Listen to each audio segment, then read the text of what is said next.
Naaprindihir kan pinagsararong puwersa kan Bureau of Fisheries and Aquatic Resources sa Philippine Coast Guard an onseng para sira lunad din sarong medium-scale commercial fishing vessel maaga kan Enero 27 matapos na maaktuhan na nagsisira gamit ang pangulong sa kadagatang sakop kan Balatan, Camarines Sur. Sigon kay Noni Inolva, tagapagtaram kan BFAR Bicol, may igot ng gadid ang ipinagbabawal ang pagsisira na daing karampatang dokumento na gikan sa indang departamento o kan lokal na gobyerno na nakapalaman man sa Fisheries Code. Paglilinaw ni Inolva, papagmultahon alagad ay ikukulong ang mga naaprehendir na parasira, huli ta lisensyado man ang mga ini.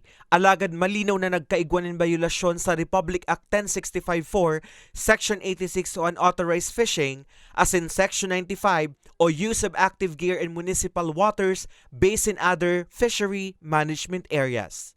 Ang saro po na offender may avail of an administrative settlement bilang sa iyang karapatan twice within the 3-year period kan sa indang lisensya.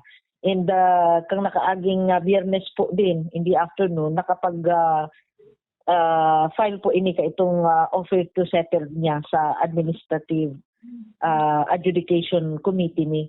Nakumpiskar sa mga parasiran apat na banyera nin man iba-ibang klase nin sira na nagkakantidad 18,000 pesos mantang nasa kustodiya naman kan otoridad anadakop na fishing vessel.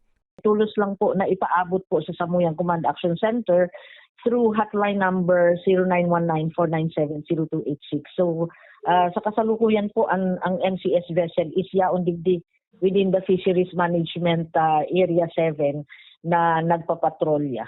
Asigarasyon kan ahensya, mas pangpapaiguton nindangon yan ang sa indang Fisheries Protection Law Enforcement ngani mapanimbag ang mga iligalista sa kadagatan asin maging patanid naman sa mga padagos na nagbabalgar na parasira.